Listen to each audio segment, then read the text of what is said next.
এই শিরিক করলে বা বেশ কিছু পাপ আছে যেই পাপের কারণে জান্নাত অলরেডি চলে যায়, যেই পাপের কারণে দুনিয়াতে কোনো বরকত থাকে না, ইহকালে কোনো কল্যাণ থাকে না, পরকালে তার জন্য ক্ষতিকর। তার মধ্যে অন্যতম একটা হচ্ছে শিরিক। মহান আল্লাহ সুবহানাহু ওয়া তাআলা পবিত্র কোরআন মাজিদ সূরার নাম সূরা লুকমান আয়াত নাম্বার 31-এর মধ্যে আল্লাহ সুবহানাহু ওয়া তাআলা তিনি বলছেন, ইদ ক্বালা লুকমানু লিইবনিহি ইয়া আদম। মহান আল্লাহ সুবহানাহু ওয়া তাআলা বলছেন, ইদ ক্বালা লুকমানু লিআবিহি, হে পৃথিবীর বুকে মানব মণ্ডলী তোমরা শোনো, আল্লাহর নবীকে লক্ষ্য করে আল্লাহ বললেন যে হে নবী মুহাম্মদ, যখন লুকমান হাকিম তার ছেলেকে উপদেশ দিয়ে বলল যে হে আমার আদরের সন্তান, হে আমার নেক সন্তান, হে আমার পুত্র সন্তান, তুমি শোনো, লা তুশরিকু বিল্লাহ, আল্লাহর সাথে কাউকে শরীক করো না, ইন্না শিরকা লা যুলমুন আযীম, নিশ্চয় শিরিক হচ্ছে মহাপাপ, নিশ্চয় শিরিক হচ্ছে মহাপাপ। তাহলে লুকমান হাকিম তার ছেলেকে উপদেশ দিয়ে কি নিষেধ করলেন? যে আল্লাহর সাথে কাউকে শরীক করা যাবে না, আল্লাহর সাথে কাউকে সমকক্ষ করা যাবে না। এটা লুকমান হাকিম তার ছেলেকে উপদেশ দিলেন। অন্য একটা আয়াতের মধ্যে আল্লাহ সুবহানাহু ওয়া তাআলা তিনি বলছেন, সূরা মাইদা আয়াত নাম্বার 72, আল্লাহ সুবহানাহু ওয়া তাআলা তিনি বলছেন, ইন্নাহু মান ইউশরিকু বিল্লাহি ফাকাদ হারামাল্লাহু আলাইহিল জান্নাহ, যে ব্যক্তি শিরিক করবে, যে ব্যক্তি আল্লাহর সমকক্ষ কাজ করবে, আল্লাহর সাথে কাউকে শরীক করবে, তার জন্য আল্লাহ সুবহানাহু ওয়া তাআলা জান্নাতকে হারাম করে দিয়েছেন। ফাকাদ হারামাল্লাহু আলাইহিল জান্নাহ, তার জন্য জান্নাতকে হারাম করে দেওয়া হয়েছে। ওয়ামা ওয়াহুম নার, এবং তার জন্য বাসস্থান রয়েছে জাহান্নাম। ওয়ামা লিয-যালিমিনা মিন আনসার, এবং সে সাহায্যকারী হিসেবে কাউকে পাবে না। তাহলে শিরকে করলে কি কি ক্ষতি হচ্ছে? জান্নাত হারাম হয়ে যাচ্ছে, বাসস্থান হিসেবে পাচ্ছে জাহান্নাম, এবং দুনিয়াতে বলেন আর আখেরাতে বলেন সাহায্যকারী হিসেবে কাউকে পাবেন না। এখানে আল্লাহ কেন বললেন যে সাহায্যকারী হিসেবে তুমি কাউকে পাবে না? তার কারণ হচ্ছে পৃথিবীতে আমরা আল্লাহর সাথে শিরিক করি বিভিন্ন পন্থায়। কেউ করে দেবদেবীর পূজা, কেউ করে গাছগাছালির পূজা, কেউ করে সূর্যের পূজা, কেউ করে গরুর পূজা, আবার কেউ করে কবর পূজা, আবার কেউ করে মাজার পূজা, কেউ করে আবার পীরের পায়ে সেজদা দিয়ে পূজা করে। এই জন্য আল্লাহ বলছেন, যাদেরকে পূজা করে তুমি ভাবছো কাল কিয়ামতের ময়দানে তারা তোমার সহযোগিতা করবে, তুমি শুনে নাও, আমি আগাম তোমাদেরকে আমি একটা আয়াত দিয়ে জানিয়ে দিলাম যে ওমা ওয়াহুম নার ওমা লিয-যালিমিনা মিন আনসার, কিয়ামতের দিন সাহায্যকারী হিসেবে কাউকে পাবে না।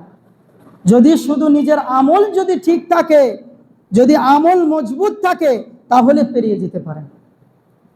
এছাড়া বাবা বলেও কেউ পার করতে পারবে না, আর মা বলেও কেউ পার করতে পারবে না। আজকে দেখছেন না চতুর্দিকে মানুষ, কেউ কেউ বলছে পাথর চাপুরি, নাম শুনেছেন আপনারা? শিউরি পাথর চাপুরি। তো বলছে যে বীরভূম থেকে যে কোনো প্রান্ত থেকে যদি হেঁটে হেঁটে যাওয়া হয় না, পাথর চাপুরিতে যে যদি একটা চাদরকে চড়িয়ে দেওয়া হয় মাজারে, তাহলে হজ হয়ে যাবে। নাউজুবিল্লাহ বলবেন না? তার হজ হয়ে যাবে। আবার ফুরফুরা শরীফ আপনারা শুনেছেন, ইন্টারনেটেও দেখেছেন, যখন তারা টাকা গুনে দেখবেন, শুধু টাকা যখন গুনে এই মাজারে যখন টাকাগুলো পড়ে নিয়ে সেই টাকাগুলো যখন গুনে যখন রাখে, দেখবেন বস্তা বস্তা টাকা। কেন? বাবার কাছে মানত করেছে, আল্লাহওয়ালা পীরের কাছে মানত করেছে। কেন মানত করেছে? কেউ মানত করেছে, বাবা আমার সন্তান হয় না, আমি একটা বড় খাসি এনেছি, তোমার দরবারে দিলাম, তুমি যেন আমাকে একটা সন্তান দিও। আরে কাল কিয়ামতের ময়দানে তোমার পীর সাহেবই তো টেনশনে পড়ে যাবে যে কিভাবে আমি পার হব। তোমার বাবাই তো কাল কিয়ামতের ময়দানে নাফসি নাফসি করে ছুটে বেড়াবে যে আমার কি হয়, আজকে আমার কি হয়। তো তোমাকে পৃথিবীতে কিভাবে কল্যাণ দিতে পারে। হযরতে উমর রাদিয়াল্লাহু তাআলা আনহু একদিন তাওয়াফ করতে করতে হযরতে আসওয়াদে চুম্বন দিচ্ছেন। হাদিসটা শুনেন। হযরতে আসওয়াদে চুম্বন দিচ্ছেন, চুম্বন দেওয়ার সাথে সাথে একটা কথা বলছেন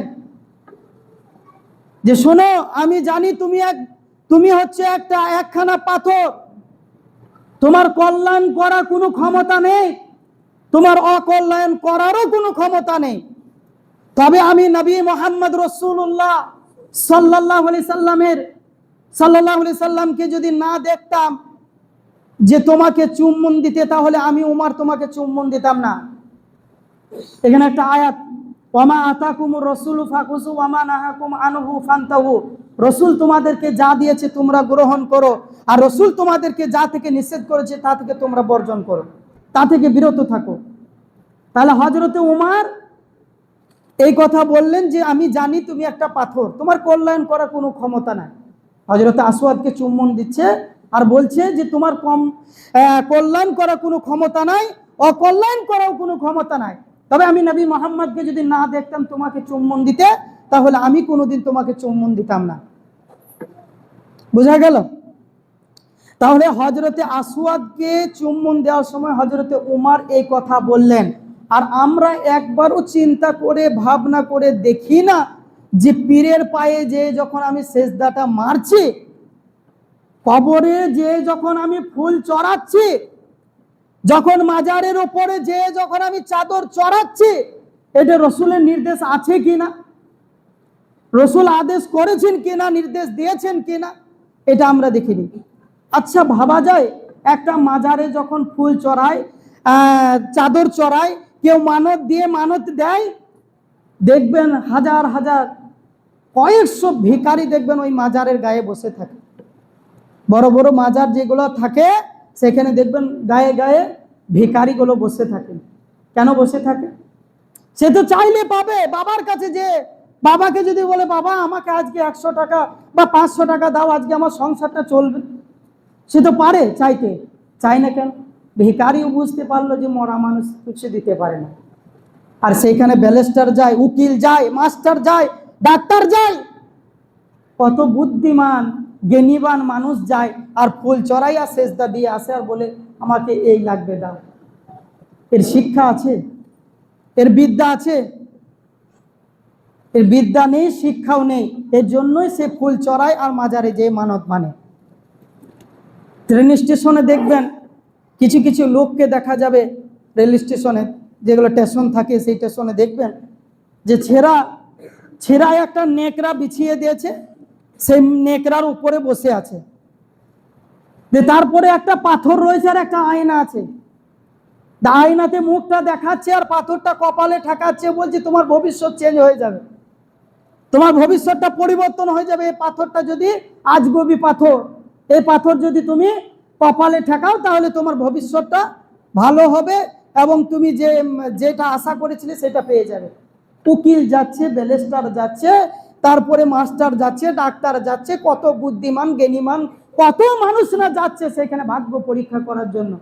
আচ্ছা বলুন তো, যদি সে ভাগ্য পরিবর্তন করতে পারবে, তাহলে নিজে কেন ছিঁড়া জামা পরে রয়েছে আর নিজে কেন ছিঁড়া নেকড়ার উপরে বসে লোকের ভাগ্যের পরীক্ষা করছে? সে তো নিজের কপালে ঠেকিয়ে বলতে পারে যে আমার ভাগ্যটা পরিবর্তন করে দাও, আজকে রাত্রে আমাকে কোটিপতি করে দাও। তাহলে মানুষের যদি একটুকু সেন্স থাকে, মানুষের যদি একটুকু বিবেক থাকে, একটুকু বুদ্ধি থাকে, তাহলে সেরকম জায়গায় যায়? কোনোদিন যাবে না। আল্লাহ সুবহানাহু ওয়া তাআলা রাসূল জনাবে মুহাম্মদ রাসূলুল্লাহ সাল্লাল্লাহু আলাইহি ওয়াসাল্লাম তিনি বলছেন, আব্দুল্লাহ ইবনে মাসউদ রাদিয়াল্লাহু তাআলা থেকে বর্ণিত, তিনি বলেন মুহাম্মদ সাল্লাল্লাহু আলাইহি ওয়াসাল্লাম বলেছেন যে একজন ব্যক্তি তার কাছে আসলেন, আল্লাহ রসুলের কাছে আসলেন, এসে আল্লাহ রসুলকে জিজ্ঞাসা করছেন, হে আল্লাহ রসুল, পৃথিবীতে সবচেয়ে বড় পাপ কি? আল্লাহ রসুল 1 নম্বরে বললেন লা তুশরিকু বিল্লাহ, আল্লাহর সাথে শরিক করবে না। এক নাম্বার হচ্ছে আল্লাহর সাথে শিরিক করা, অথচ তিনি তোমাকে সৃষ্টি করেছে।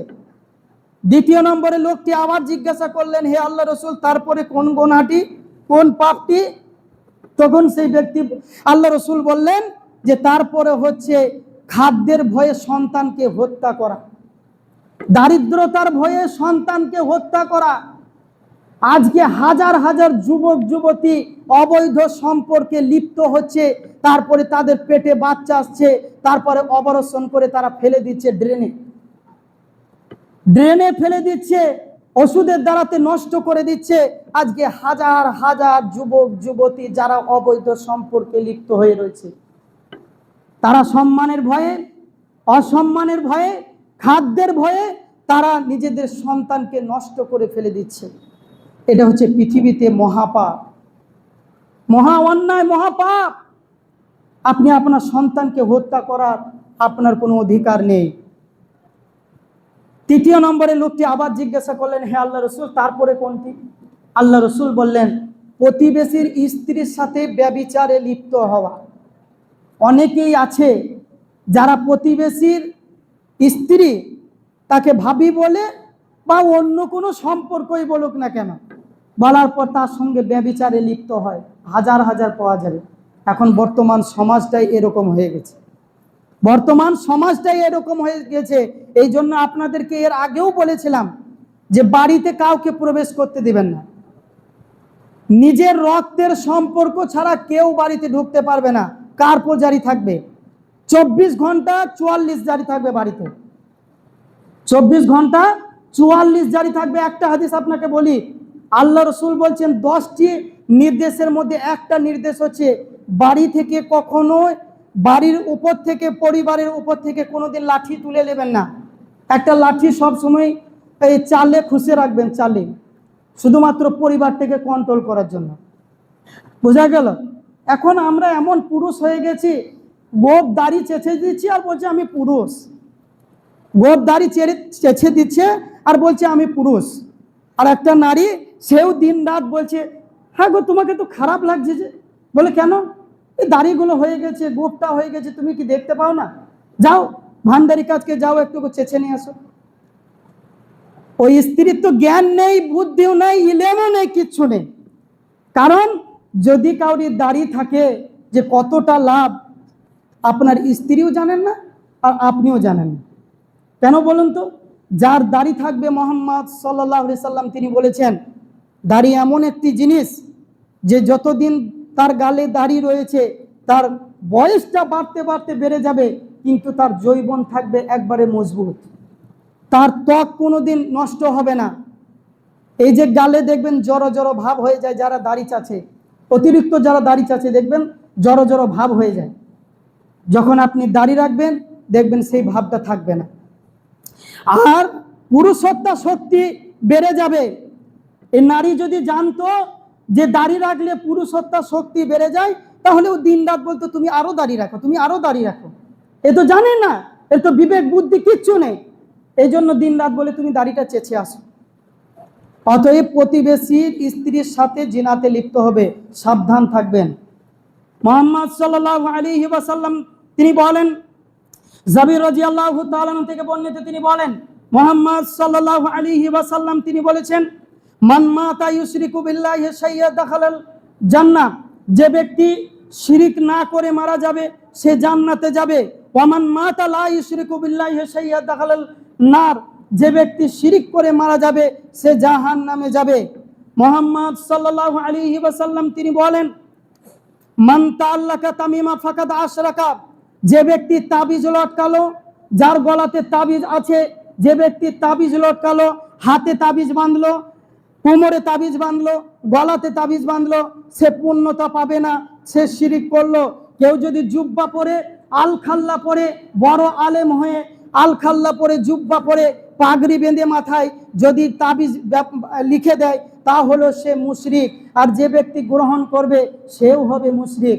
আজকে আমার একটা ছেলের অসুস্থ হয়েছে, কালকে ইমাম সাহেবের কাছে বা কোনো আলেম সাহেবের কাছে, কোনো রোজাদার ব্যক্তির কাছে যেয়ে বলছে, আমার ছেলেটা এই অসুখ হয়েছে, একটু একটা তাবিজ লিখে দেন তো। একটু একটা তাবিজ লিখে দেন তো, আমার স্ত্রী ভয় পেয়েছে, একটা তাবিজ লিখে দেন তো। সেই স্ত্রীর গায়ে তাবিজটা লেখা রয়েছে, অথচ কোরআনের বাণী লেখা আছে, দিনরাত বাথরুম ঢুকছে, স্বামী স্ত্রী মেলামেশা করছে তাবিজ ব্যবহার করে।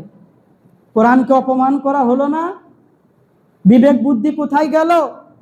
আচ্ছা, আপনাকে যদি বলি আপনি একটা বাথরুম তৈরি করছেন, আমি যে বলি আমি আলেম সাহেব, আমি একজন ইমাম সাহেব, আপনাকে যে যদি বলি আব্দুল খালেক ভাই এক কাজ করেন, বাথরুমের গায়ে কোরআনের সূরা ফাতিহাটা লেখেন তো। আচ্ছা, আপনি লিখবেন? কোনোদিন লিখতে চাবেন না। কেন? কোরআনের বাণী আপনি জানেন মহাপবিত্র, অতএব বাথরুমের গায়ে লেখা যাবে না, এটা আপনি বলবেন।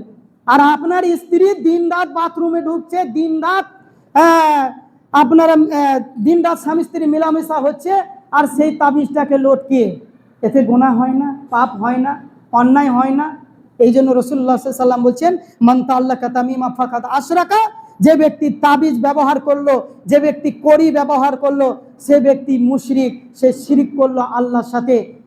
যুবক ভাইদেরকে বলছি, যারা গলাতে এখনো পর্যন্ত বিছি ঝোলাচ্ছেন, নিজেকে পুরুষত্ব রাখেন, মেয়ে ছেলের মতন এত গলাতে বিছি ঝোলান কেন, মেলা ঝোলান কেন? আপনি কি বিটি ছেলে? হাতে কেউ কেউ কার বাঁধছে, আমি অনেক মানুষকে দেখছি যারা হাতে কার বেঁধে ঘুরে বেড়াচ্ছে, লাল সুতা বেঁধে ঘুরে বেড়াচ্ছে। এগুলো হচ্ছে শিরকের অন্তর্ভুক্ত। যেদিন আপনি মারা যাবেন, ওই অবস্থাতে যদি মারা যান, ডাইরেক্ট জাহান্নাম, কোনো কিচ্ছু করা থাকবে না। অতএব এগুলো লক্ষ্য রাখবেন। এবার আসি বিদআত সম্পর্কে। মুহাম্মদ সাল্লাল্লাহু আলাইহি ওয়াসাল্লাম তিনি বলেন, আয়েশা রাদিয়াল্লাহু তাআলা থেকে বর্ণিত, তিনি বলেন, মুহাম্মদ সাল্লাল্লাহু আলাইহি সাল্লাম বলেছেন, মান আহদাসা ফি আমরিনা হাযা মা লাইসা মিনহু ফাহুয়া রাদ্দুন, যে ব্যক্তি এমন কোনো কাজ করলো যেটা আমার নির্দেশ নেই, সেটা হচ্ছে বিদআত। যেটা মানুষ এমন কোনো কাজ করলো যে কাজের জন্য আমার নির্দেশ নেই, আমি কোনো হুকুম দিইনি, আল্লাহর কোনো আদেশ নেই, সেটা হচ্ছে বিদআত। সমাজে যদি কোনো কিছু নতুন রীতিনীতি চালু করা হয়, সেটাই হচ্ছে বিদআত। মানুষ বিদআত কিভাবে করে? একটা নতুন বাড়ি তৈরি করেছে, কিছু তালবিলিমকে দাওয়াত করে এনেছে বাড়িতে, দিয়ে বলছে কোরআন খতম করে দাও। কোরআন খতম করে দিয়ে বাড়িটাকে উদ্বোধন করে দিয়ে চলে গেল। তারপরে দোকান উদ্বোধন করবে, মৌলানা সাহেবকে এনে একটা ছোট্ট পাড়ান তালিম করে দোকানটা উদ্বোধন করছে। কারোর কোনো ক্ষতি হলো, তখন কোরআন খতম করার জন্য তালবিলুম ভাড়া করে নিয়ে আসে, আলেম ভাড়া করে নিয়ে আসে।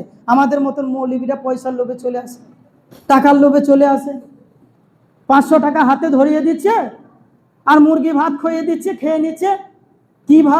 কিভাবে পড়লো, আল্লাহু আকবার, সে তারাই জানে। 5 মিনিট থেকে 10 মিনিট বা আধ ঘন্টা পড়েছে বলে গোটা খতম, কোরআনটা খতম হয়ে গেল। 500 টাকা হাতে দিয়ে দিল, মুরগি ভাত খেয়ে দিলে, চলে গেল। এই জন্য বলেছিলাম যে, আমি এর আগে যেখানে ছিলাম সেখানে আমি একবার বলেছিলাম যে, ওই যে 12 বছর ছেলেটাকে আপনি হাফেজ তৈরি করছেন, দিয়ে তারপরে তার মাথার উপরে একটা বড় লম্বা টুপি লাগিয়ে দিচ্ছেন, দিয়ে তারপরে সে হাফেজ হয়ে লম্বা টুপি নিয়ে মানুষের বাড়ি বাড়ি মিলাদ করে বেড়াচ্ছে, মানুষের বাড়ি বাড়িতে যে কুলখানি করে বেড়াচ্ছে, কোরআন খতম করে বেড়াচ্ছে। এই জীবনে কোনোদিন বুঝতেই পারলো না যে কোরআনের মধ্যে আছেটাই কি। তুতা পাখির মতো শুধু মুখস্থই করে নিয়েছে, কোরআনের ভিতরে যে কি আছে এটাই জানে না, তুতা পাখির মতো মুখস্থ করে নিয়েছে। আচ্ছা, একটা গাধাকে যদি তার মাটি চাপিয়ে দেওয়া হয় তার উপরে, দিয়ে তাকে যদি বলে দেওয়া হয় ওই জায়গাটায় নামিয়ে দাও, সে কিন্তু ওই জায়গায় যেয়ে নামিয়ে দেবে। আপনি এবার দোকানদার, বইয়ের দোকান দিয়েছেন, এবার কোরআনকে আপনি গাধার উপরে চাপিয়েছেন, এবার ওকে বলেছেন দোকানে নামিয়ে দিতে, সে কিন্তু এসে দোকানে নামিয়ে দিল। আচ্ছা, সে গাধা কি বুঝতে পারলো যে আমার পিঠের উপরে মাটি আছে না কোরআন আছে? গাধা বুঝতে পেরেছে? বুঝতে পারেনি। ঠিক অনুরূপ ভাবে যাদেরকে 12 বছর, 13 বছর, 14 বছর বয়স, তাদেরকে হাফেজ করিয়ে দিয়ে মানুষের বাড়ি বাড়ি মিলাদ করে বেড়াচ্ছে, মানুষের বাড়ি বাড়ি কুলখানি করে বেড়াচ্ছে, মানুষের বাড়ি বাড়িতে কোরআন খতম করে বেড়াচ্ছে। আর কোরআনে যে কি আছে, কি বলেছে, কোন জায়গায় কান্দন আছে, কোন জায়গায় হাসি আছে, কোন জায়গায় আশ্চর্য আছে, এটাই এ বুঝতে পারলো না। এ কি জাতিকে পরিবর্তন করবে? এ জাতিকে কি হক কথা তুলে দিবে? জাতির কি উপকার করতে পারবে? মোহাম্মদ সাল্লাল্লাহু আলাইহি ওয়াসাল্লাম যেদিন কাবা শরীফে ঢুকলেন, সেদিন দেখলেন 360খানা মূর্তি রয়েছে। আল্লাহর নবী জনাবে মোহাম্মদ রাসূলুল্লাহ সাল্লাল্লাহু আলাইহি সাল্লাম হযরতে ওমরকে বললেন, হে ওমর, লাঠিটা দাও তো। লাঠিটা হাতে নিয়ে তিনি বলতে লাগলেন আর মূর্তিগুলোকে ভাঙতে লাগলেন।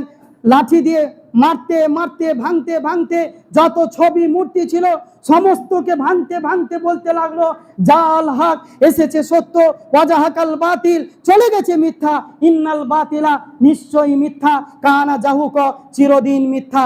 এ কথা বলতে বলতে সে ভাঙতে লাগলো। আচ্ছা বলুন তো, এই কোরআনেই আছে যে জাল হক ওয়াজাহাকাল বাতিল, এসেছে সত্য, চলে গেছে মিথ্যা।